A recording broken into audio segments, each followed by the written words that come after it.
सौभाग्य है कि हम सभी सद्गत आत्माओं को स्नेहांजलि, पुष्पांजलि देने के लिए सभी एकत्रित हुए। तो वो आत्मा न कितना पुण्य आत्मा होगी कि उसके निमित्त यहाँ भोग लगाया गया और उसके वजह से आप सभी को उस आत्मा ने परमात्मा से जुड़ाया। हम सभी एकत्रित होकर हमने परमात्मा को याद किया। तो ये सभी पुण्य उस आत्मा के नए शरीर निर्माण में उसका जीवन और उसका भाग्य बहुत ऊंचा है, बहुत श्रेष्ठ है। तो अभी जैसे हम सभी ने इसके पहले महापरिवर्तन का एक छोटा सा फिल्म देखा, ये गीत भी सुना, तो कौन है निराकार परमात्मा? तो निराकार परमात्मा जो आप यहाँ देख रहे हैं, निराकार परमात्मा उनको हमारे जैसा हड्डी मांस का शरीर नहीं है और इसीलिए उन्हें सर्वोच्च कहा जाता है। हम सभी आत्माएं हैं, वो भी आत्मा ही है। आत्मा जैसे परमात्मा ने गीता में वायदा किया था, जब जब इस धरा पर अधर्म की आती होती है तो परमात्मा स्वयं इस धरा पर अवतरित होते हैं और जिनके तन का वो आधार लेते हैं उन्हें वो ब्रह्मा नाम रख देते हैं। तो शुरू में तो उनका नाम दादा लेखराज था। वो हमारे जैसे ही एक सामान्य मनुष्य थे, हीरे जवाहरात का व्यापार करते थे। हैदराबाद सिंध, ये तभी की बात है 1936, जब भारत और पाकिस्तान सेपरेट नहीं हुए थे। अखंड हिंदुस्तान था, अखंड भारत था और तभी हैदराबाद सिंध में 1936 में 60 साल की उम्र थी। दादा लेखराज हीरे जवाहरात का व्यापार करते थे, बहुत नाम कमाया था, नाम मान शान था।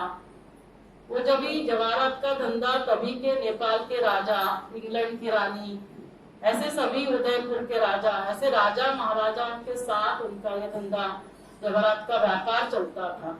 और जहाँ इंग्लैंड की रानी है तो वहाँ उनके घर में कोई जा नहीं सकता है कमरे में, लेकिन इनको जाने के लिए परमिशन था। तो इतने बहुत नेक इंसान थे, भगवान में बहुत आस्था रखते थे, बहुत पूजा पाठ करते थे। गीता का पाठ किए बगैर कभी खाना नहीं देते थे।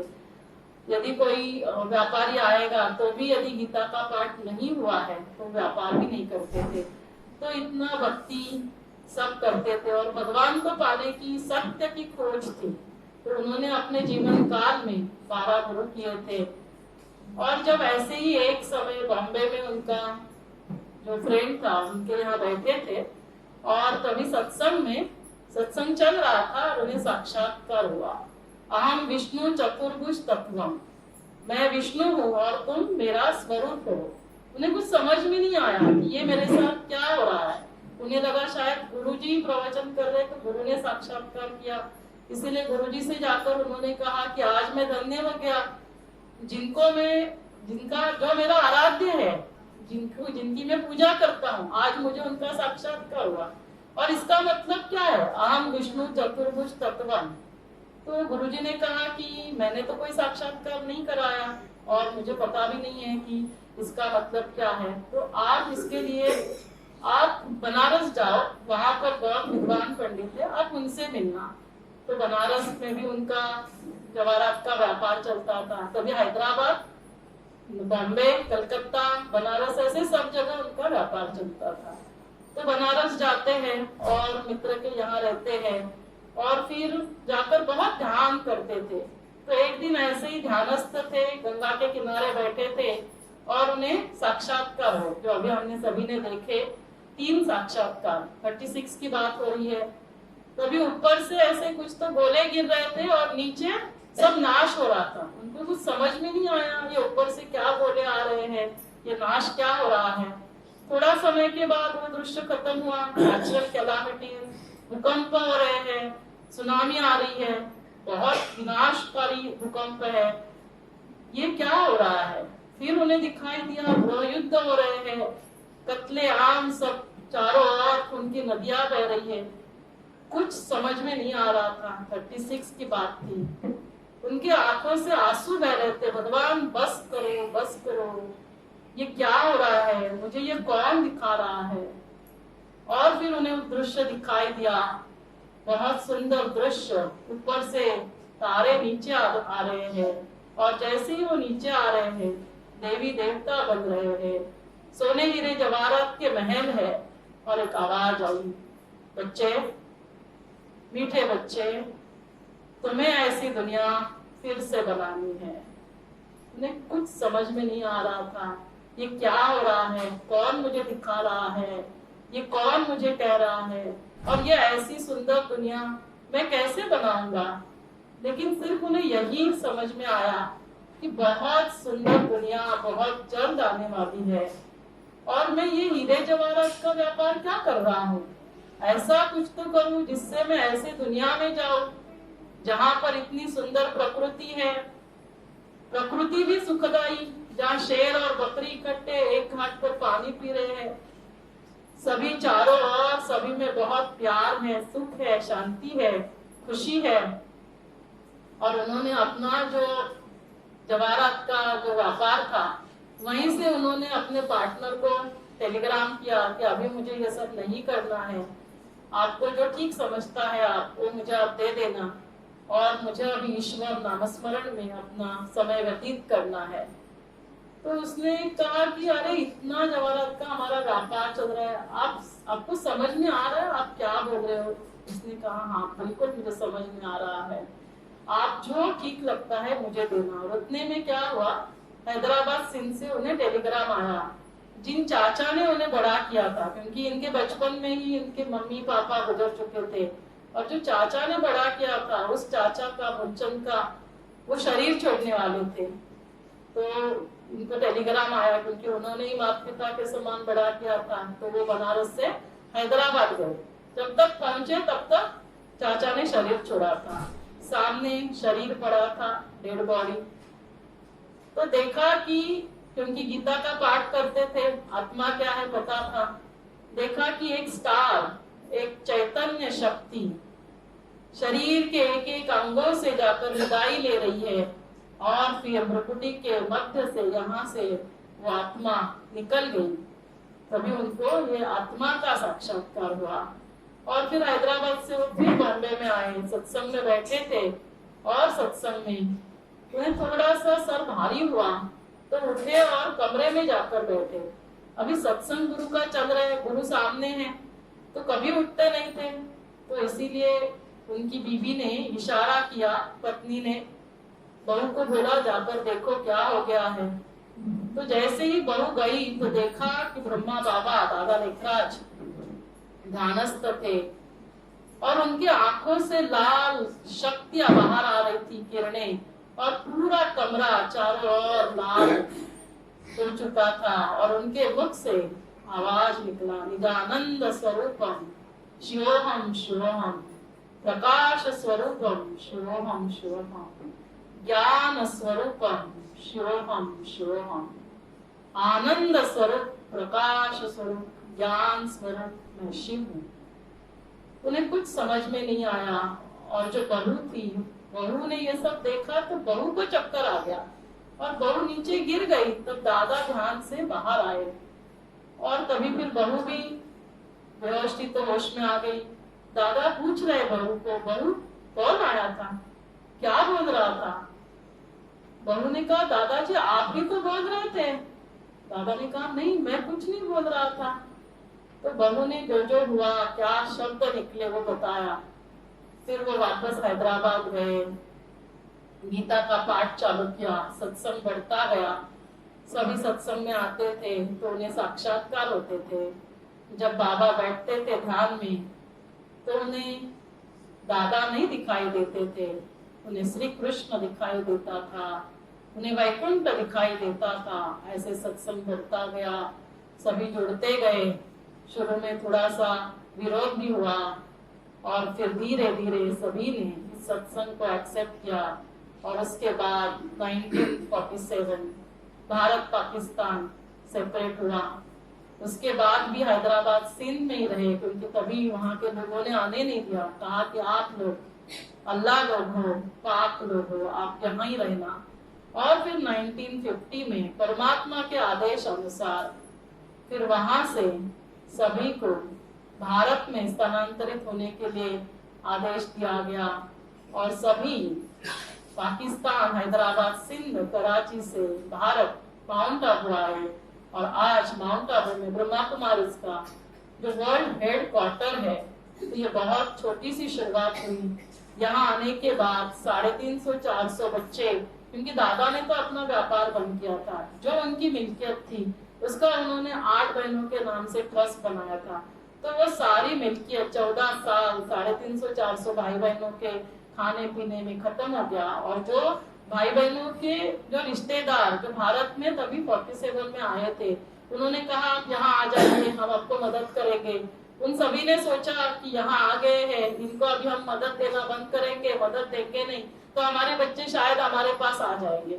लेकिन बच्चे तो उनके पास गए नहीं। और दादा ने फिर उन बच्चों को एक एक को कहीं बॉम्बे, किसी को कलकत्ता, किसी को पूना, दिल्ली, ऐसे सब जगह भेजा। और धीरे धीरे वहां पर बहनों को 14 साल तपस्या, उन्हें पता भी नहीं था दुनिया क्या होती है। और 14 साल ये 350 भाई बहनों ने गहन तपस्या की, सिर्फ ईश्वरीय नामस्मरण किया। जब वो बॉम्बे जब कराची से माउंट आबू जा रहे थे ट्रेन से, क्योंकि गुजरात है ना, गुजरात में ओखा बंदर में वो उतरे, तब तक तो स्टीमर से आए थे। तो ट्रेन में जब कोई पैसे देकर कुछ खरीदता था तो वो पूछते थे कि आप ये जो कागज देकर क्या ले रहे हो, कागज देकर आपको कैसे दे रहे हैं, क्योंकि उन्हें पता ही नहीं था कि इसे पैसे कहते हैं, कागज के पैसे होते हैं। इतने सिर्फ उन्होंने नामस्मरण किया था, अभी उनके पास कुछ नहीं था। जब वहां थे तभी उनको इतना सब ऐशो आराम से रहते थे, उनको ड्राई फ्रूट्स खिलाए जाते थे। और यहाँ आने के बाद उनके पास कुछ नहीं था। वो कभी कभी इतनी ठंड, कराची में इतनी गर्मी और यहाँ इतने ठंड में वो जवार की डोडा और छाछ, इतने ठंड में इतना ठंड खाना खाकर, उन्हें कोई कोई बीमार होते थे, उनके पास डॉक्टर के पास जाने के लिए पैसे नहीं थे। ऐसे ये जो तभी बच्चे थे 9-10 साल के, यहाँ आए तब तक वो बड़े हो चुके थे, कोई 20-25 साल। ऐसे गए, यहाँ जाते थे, उन्हें पता भी नहीं रहता था ट्रेन से कैसे जाना, पैसे नहीं होते थे। दादियाँ जाती थी, धर्मशाला में रहती थी, कोई खाना उनको फूड्स देते थे, अपना भोजन बनाते थे और वहाँ लोगों को ज्ञान सुनाकर फिर वहां पर किसी ने रहने के लिए दिया। ऐसे करके ये सेंटर स्थापन हुए। आज ब्रह्मा कुमारी वट वृक्ष के तरह 140 देशों में 20,000 से भी अधिक सेवा केंद्र है। लेकिन ये सभी उनकी त्याग तपस्या का फल है, जिसके वजह से आज पूरे विश्व में ये वट वृक्ष की तरह फैला है। और इनका लक्ष्य एक ही है, फिर से हमें इस कलयुग को, नरक को समाप्त कर इस धरा को फिर से स्वर्ग बनाना। और जिसके लिए परमात्मा, निराकार परमात्मा स्वयं इस धरा पर अवतरित होता है, ब्रह्मा के द्वारा, है ना। दादा लेखराज को नाम दिया जाता है ब्रह्मा, उनके द्वारा ये ज्ञान दिया जाता है। और इस ज्ञान से, है ना, हम सभी अपने जीवन में परिवर्तन लेकर आते हैं, क्योंकि हमें पता चलता है जीवन क्या है।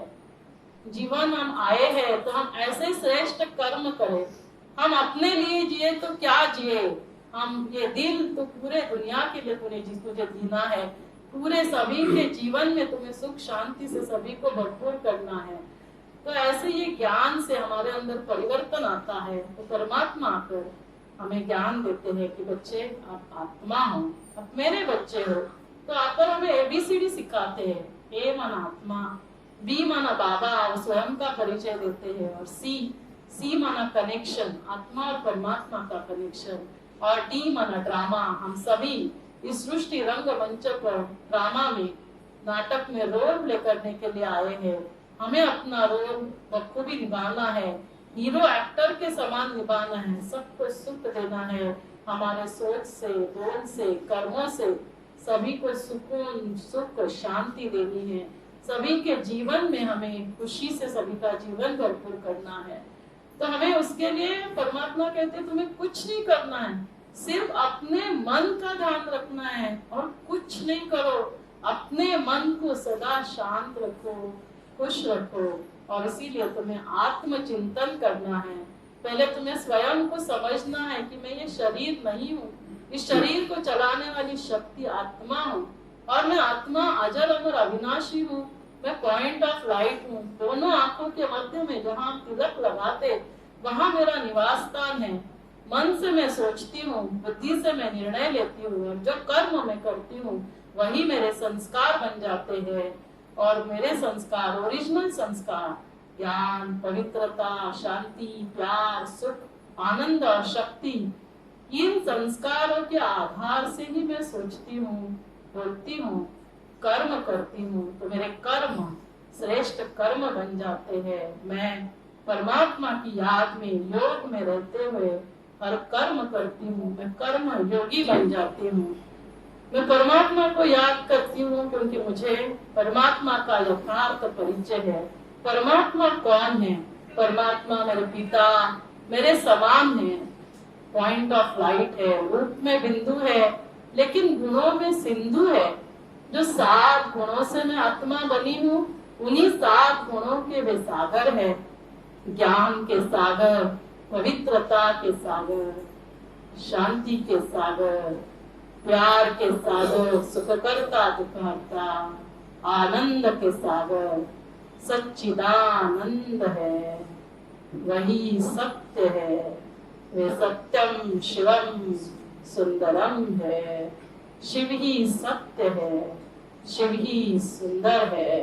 वो सर्वशक्तिमान है, सर्वोच्च है, सर्वश्रेष्ठ है। उनके कोई माता पिता नहीं, वो स्वयंभू है। निराकार परमात्मा शिव इस धरा पर स्वयं अवतरित होते हैं, और इसीलिए उन्हें स्वयंभू कहा जाता है। सर्व गुणों के सागर, सर्वोच्च है, सर्व परे। ना वो जन्म मरण के फेरे में आते, ना सुख दुख का फेरा है, ना निंदा स्तुति का फेरा है। और इसीलिए शिव के मंदिर में हम कभी भी फेरा नहीं लगाते, वो कोई भी फेरे में नहीं आते। और शिव ही सर्व धर्म मान्य है। शिव, शिव मना कल्याणकारी, एक संस्कृत शब्द है। शिव मना पॉइंट ऑफ लाइट, बिंदु रूप। शिव मना बीज, मनुष्य सृष्टि का बीज है। उस बीज से ही सारी मनुष्य सृष्टि की उत्पत्ति होती है।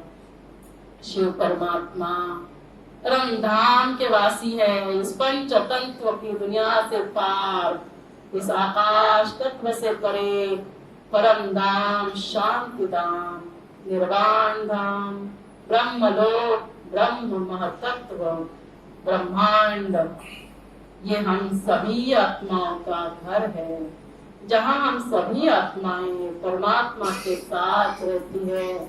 और वहां से सृष्टि रंगमंच पर इस नाटक में रोल प्ले करने के लिए आते हैं। मैं बिंदुरूप आत्मा परम धाम से इस धरा पर अवतरित होती हूँ। सतयुग स्वर्ण रूप स्वर्ग में, गर्भ महल में योग बल से मेरा जन्म होता है। और मैं आत्मा श्री कृष्ण श्री राधे के समान प्रिंस प्रिंसेस बनकर अवतरित होती हूँ। जब मैं बड़ी होती हूँ तब श्री नारायण श्री लक्ष्मी बनकर राज्य करती हूँ। सतयुग 8 जन्म, त्रेता 12 जन्म। धीरे धीरे मुझ आत्मा की बैटरी थोड़ी डिस्चार्ज होती है, लेकिन अभी भी सिर्फ और सिर्फ सुख और शांति है। दुख और अशांति का नामो निशान नहीं। और द्वापर युग आता है, मुझ आत्मा की बैटरी 50% सुख के साथ दुख है, शांति के साथ अशांति है। और जब दुख और अशांति होती है, मैं परमात्मा को पुकारना चालू करती हूँ। सबसे पहले सोमनाथ का मंदिर शिव का मंदिर बनता है। हम शिव को याद करते हैं, वो सुखकर्ता दुखहर्ता, हमारे दुख हर कर हमें सुख देने वाला, उनकी हम पूजा करते, धीरे धीरे देवी देवताओं के मंदिर बनाते। इब्राहिम आते, इस्लाम धर्म की स्थापना, बौद्ध आते, बौद्ध धर्म की स्थापना, क्राइस्ट आते, क्रिश्चियन धर्म की स्थापना, धीरे धीरे और मठपंथ, शंकराचार्य, गुरु नानक देव जी, ऐसे बाकी मठ पंथ बढ़ते जाते हैं और धीरे धीरे कलयुग आता है। ये दुख और अशांति चरम सीमा पर पहुंचती है। ये पाप कर्म, पाप का घड़ा जब तक भरेगा नहीं तब तक वो फूटेगा नहीं, जब तक आदि अंत नहीं होता तब तक आदि नहीं होती। चारों ओर कलह क्लेश बढ़ता है, चारों ओर अति अत्याचार, पापाचार, भ्रष्टाचार, और तब निराकार परमात्मा आकर मुझे ये सारा ज्ञान देते हैं, बच्चे अब ये अंतिम समय चल रहा है, तुम्हें फिर से वापस मेरे साथ घर चलना है। वो कालों का काल, महाकाल जिसको हमने पुकारा, हे पतित पावन आओ, हमें फिर से पावन बनाकर अपने घर ले चलो। वो आया है, अभी हमें सिर्फ अपने मन का ध्यान रखना है। चाहे कोई कुछ भी करे, कैसा भी व्यवहार करे, वो अज्ञानी है, बेसमझ है, उन्हें समझ नहीं है। हमें उनके प्रति रहम, दया, करुणा रखनी है।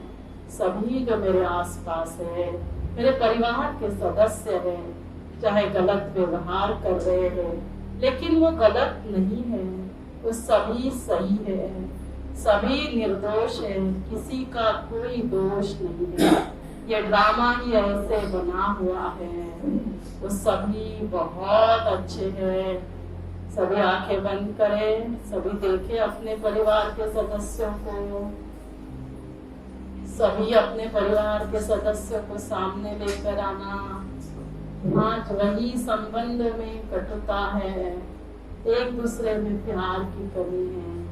लेकर आए सभी उनको सामने, देखे उन सभी को, सभी बहुत अच्छे हैं, सभी परमात्मा के बच्चे हैं, सभी बाबा के बच्चे, सभी सुखदाई हैं, सभी मेरे साथी सहयोगी हैं, सभी स्वयं को पहचान रहे हैं, अपने पिता परमात्मा को पहचान रहे हैं, अपने भाग्य विधाता को पहचान रहे हैं। वही भाग्य विधाता है, ये भाग्य बनाने की वेदा है। अब नहीं तो कब नहीं, परमात्मा थोड़े समय के लिए इस धरा पर हम बच्चों का भाग्य बनाने के लिए आए हैं। हमें उन्हें दिल से याद करना है। सभी परिवार के सदस्य उन्हें बहुत प्यार से याद कर रहे हैं, अपना भाग्य बना रहे हैं। देखिए उन सभी को, सभी का भाग्य बहुत अच्छा है, श्रेष्ठ है। मेरे साथ, मेरे परिवार वालों के साथ सब कुछ अच्छा ही होने वाला है। मेरा घर, मेरा ऑफिस जैसे स्वर्ग है, मंदिर है। फिर से अपने घर को मंदिर बनाए, स्वर्ग बनाए, और इसके लिए सिर्फ अपने मन को मंदिर बनाना है, मन को स्वर्ग बनाना है। सिर्फ अपने मन का ध्यान रखो, इस मन को उस ईश्वर में लगाना। यही तो गीता के महावाक्य है, हे अर्जुन मन मना भव, मन मेरे में लगा तो ये मन शांति, खुशी, प्यार से भरपूर होगा। देखिए अपने मन को, मेरा मन शक्तिशाली है, शांत है, स्थिर है, निर्भय है, नीरव है, निश्चिंत है। मेरा शरीर संपूर्ण स्वस्थ है। मेरा ब्लड प्रेशर, कोलेस्ट्रॉल, शुगर सब नॉर्मल है। मेरा हार्ट परफेक्ट है। मेरे रिश्ते प्यारे हैं। मैं सभी को जो है जैसे है स्वीकार करती हूँ। सभी मुझे स्वीकार करते हैं। मैं सभी के साथ शांति, खुशी, प्यार से व्यवहार करती हूँ। मेरा घर स्वर्ग है। परम पिता परमात्मा, जिन्हें हम बहुत प्यार से बाबा कहते हैं, शिव बाबा सदा मेरे साथ है। तो हर कार्य में सफलता हुई पड़ी है। शिव बाबा का दिल से धन्यवाद, मुझे अपना बनाने के लिए, मुझे इतना सुंदर जीवन, ये शरीर, परिवार, प्रकृति देने के लिए। इन सभी का भी, इस जीवन का, प्रकृति का, परिवार का, इस देह का मैं दिल से धन्यवाद करती हूँ। मैं उन सभी का धन्यवाद करती हूँ जिन्होंने आज दिन तक मुझे सहयोग किया और आगे भी देते रहेंगे। उन सभी का दिल से शुक्रिया। जिनको मैंने जाने अनजाने दुख दिया, उन सभी से मैं दिल से माफी मांगती हूँ। और किसी के वजह से मुझे दुख हुआ है, उन सभी को बड़े दिल से मैं माफ करती हूँ। सभी अच्छे हैं मेरे साथ, मेरे परिवार वालों के साथ सब कुछ अच्छा ही होने वाला है। मेरे साथ, मेरे परिवार वालों के साथ सब कुछ अच्छा ही होने वाला है।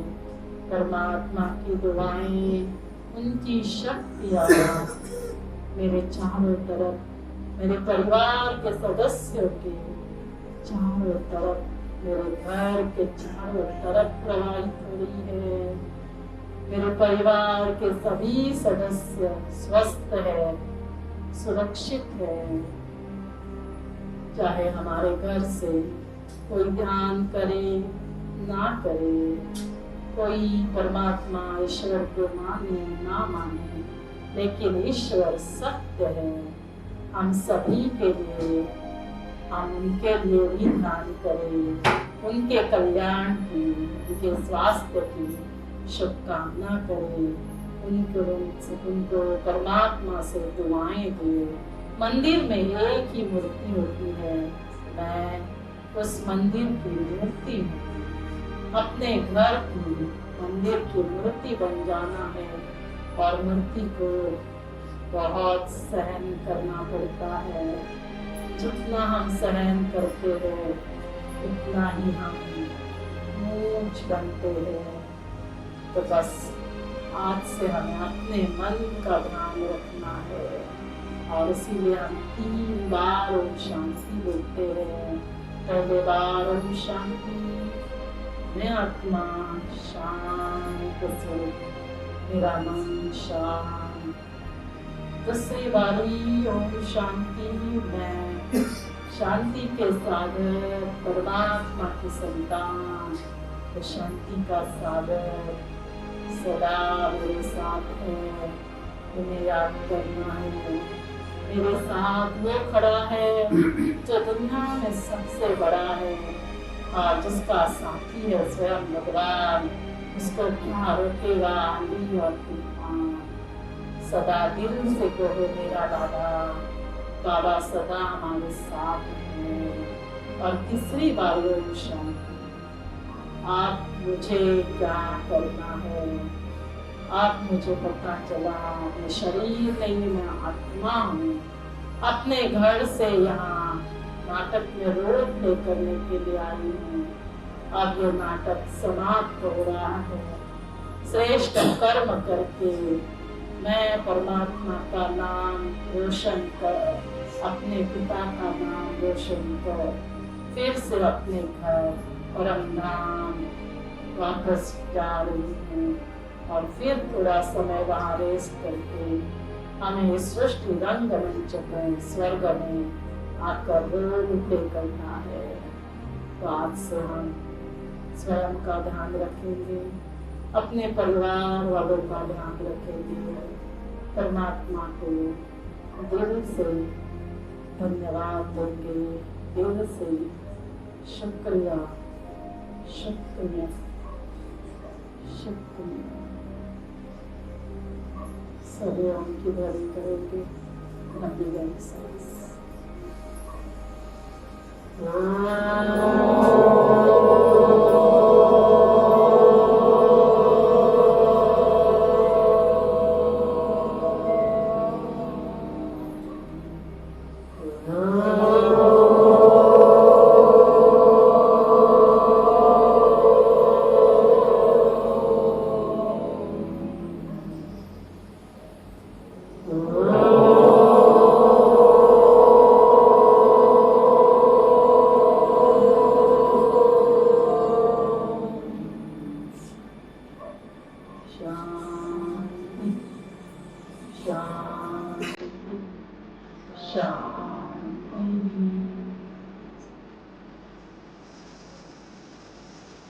आप सभी का दिल से धन्यवाद। आप सभी आए, आप सभी ने सर्वगत आत्मा के लिए शांति का दान दिया। उस आत्मा में बहुत शक्ति है। आपका पूरे परिवार की तरफ से मैं दिल से शुक्रिया करती हूँ। आज 28 तारीख